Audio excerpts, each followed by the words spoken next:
Assalamualaikum warahmatullahi wabarakatuh.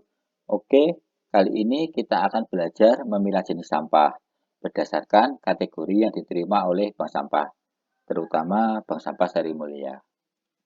Berikut ini adalah barang-barang yang ada di sekitar kita yang setelah kita pakai atau rusak sering dianggap sebagai sampah. Padahal sampah-sampah ini masih ada nilai ekonominya. Nah, sampah atau barang apa saja sih yang dapat diterima di bank sampah? Mari langsung saja kita mulai. Pertama-tama kita akan memilah kategori yang berasal dari bahan plastik.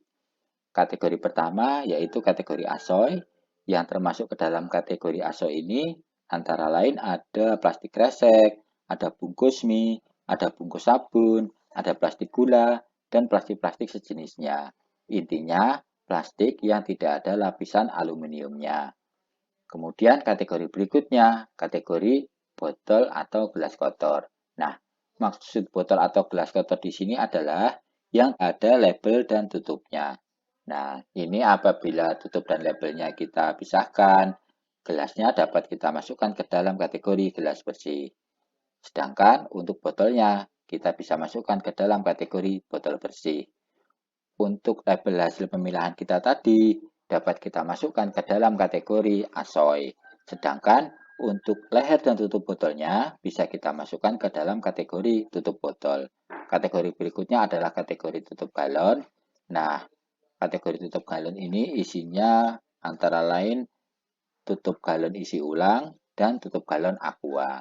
Nah, bagaimana dengan galon le minerale? Untuk galon le minerale, tutupnya kita masukkan ke dalam kategori tutup botol, bukan kategori tutup galon. Kategori berikutnya adalah kategori botol Yakult. Di sini jelas isinya hanya botol Yakult. Kemudian kategori ember hitam, ini isinya pot bunga. Kemudian kategori kabel. Nah, maksud kategori kabel di sini adalah kabel yang masih ada tembaganya ya. Kemudian ada juga kategori selang atau pralon. Di sini juga jelas. Kemudian kategori karpet. Nah, maksud karpet di sini adalah karpet yang berasal dari alas atau taplak meja, serta karpet yang berasal dari talang. Kemudian kulit kabel saja juga bisa dimasukkan ke dalam kategori karpet. Kategori berikutnya adalah kategori plastik minyak. Untuk plastik minyak ini jangan dimasukkan ke dalam kategori ASO ya, karena harganya lumayan beda. Masih lanjut dari barang yang berbahan plastik, kategori selanjutnya adalah kategori ember campur. Nah, barang-barang yang masuk dalam kategori ember campur ini sangat banyak, yaitu ada dari peralatan makan. Di sini ada sendok, ada garpu, dan mangkok yang terbuat dari plastik. Kemudian ada kemasan dari plastik yang biasa kita bawa pulang. Kemudian ada juga sedotan plastik serta minuman yang ada rasa-rasanya. Oh ya, apabila kita membeli jus atau kopi di luar, kemudian kita bawa pulang, nah itu gelasnya juga bisa kita masukkan ke dalam kategori ember campur. Kemudian ada dari peralatan mandi, mulai dari botol pembersih lantai, kemudian botol pewangi, botol pemutih, ada juga kemasan odol, kemudian sikat gigi, kemudian botol sabun mandi, ada botol sampo, dan gayung serta ember. Selain itu, kategori ember campur bisa juga dari mainan anak-anak. Nah, untuk kategori ember campur dari mainan anak-anak ini, intinya adalah mainan anak yang terbuat dari plastik dan bila dia jatuh tidak mudah pecah. Kemudian bisa juga dari jerigen, semua jerigen dengan berbagai ukuran bisa. Kemudian ada keranjang plastik, ada kontainer plastik, ada baskom plastik, dan kursi plastik, serta ada korek. Nah, semua bahan-bahan ini atau barang-barang ini bisa kita masukkan ke dalam kategori ember campur. Selanjutnya kita masuk ke dalam barang yang berasal dari kertas. Di sini ada 6 kategori antara lain kategori buku. Nah, buku di sini bisa buku tulis, buku folio, maupun buku pelajaran.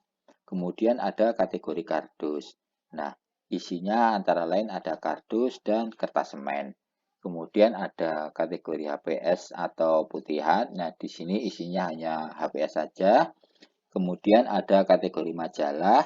Ini majalah apa saja bisa. Kemudian ada kategori koran. Ini juga koran apa saja bisa. Kemudian yang terakhir dari bahan kertas adalah kategori boncos atau duplek. Kategori boncos atau duplek ini isinya antara lain kemasan makanan ringan, ada kemasan odol, ada kemasan masker, kemudian ada juga kemasan nasi kotak.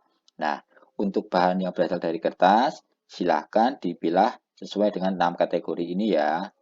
Kemudian selanjutnya adalah barang yang berasal dari logam. Ini kita bedakan juga dalam beberapa kategori.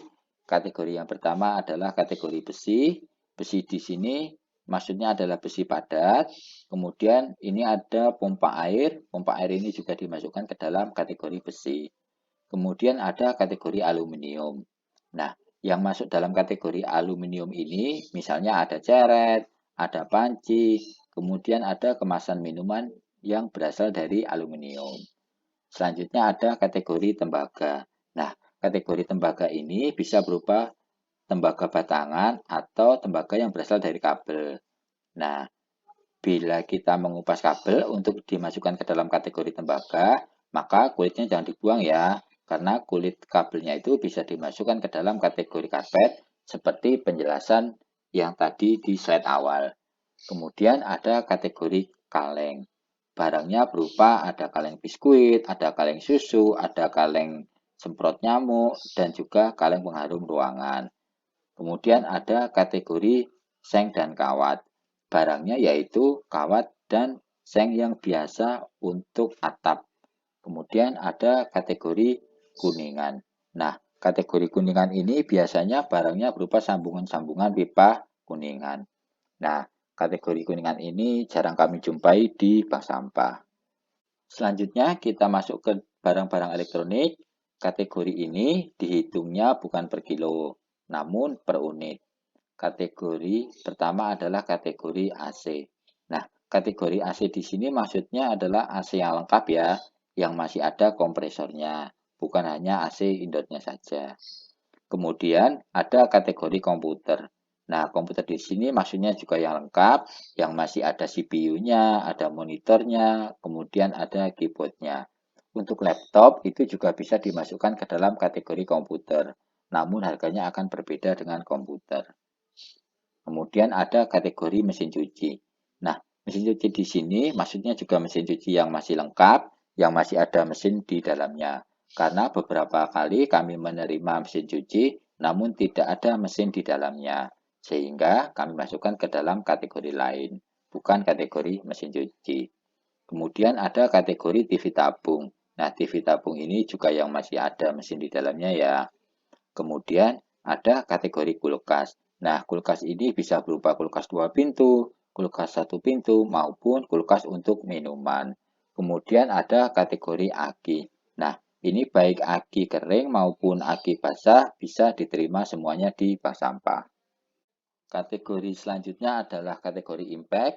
Nah, barang-barang yang termasuk kategori impact ini antara lain ada keyboard, ada printer, ada mainan anak yang keras dan mudah pecah, kemudian ada raket nyamuk, ada telepon, ada helm, ada charger, ada aksesoris motor, dan barang-barang yang sejenis dapat kita masukkan ke dalam kategori impact.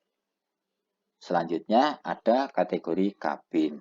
Nah, barang-barang yang termasuk kategori kabin ini antara lain ada paku, ada baja ringan, ada wajan, ada TV LCD, ada monitor, ada sepeda, ada kipas angin, ada CPU, ada rice cooker, ada dispenser, dan ada casing HP. Nah, semua kategori ini atau barang-barang ini bisa kita masukkan ke dalam kategori kabin.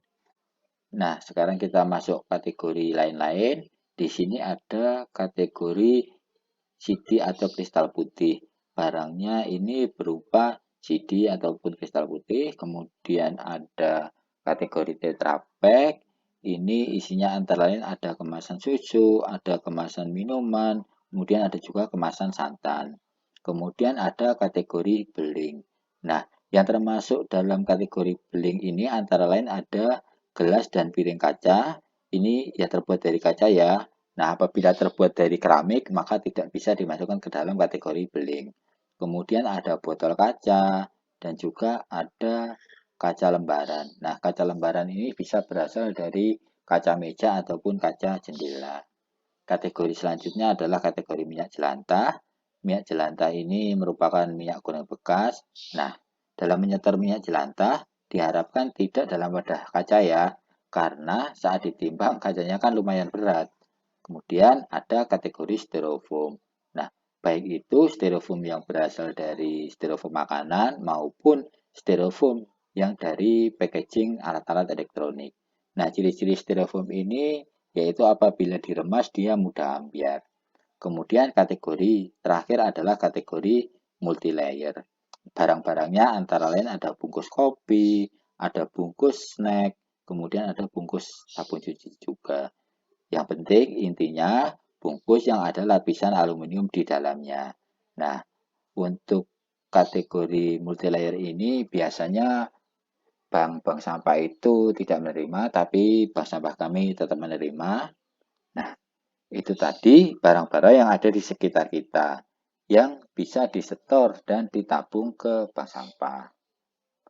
Nah, setelah memilih dan memilah barang yang masih ada nilai ekonominya tadi, barang-barang dalam satu kategori sebaiknya dikumpulkan dalam satu kantong, sehingga akan memperlancar pada saat akan disetor maupun dijemput oleh kami. Nah, selamat memilah. Wassalamualaikum warahmatullahi wabarakatuh.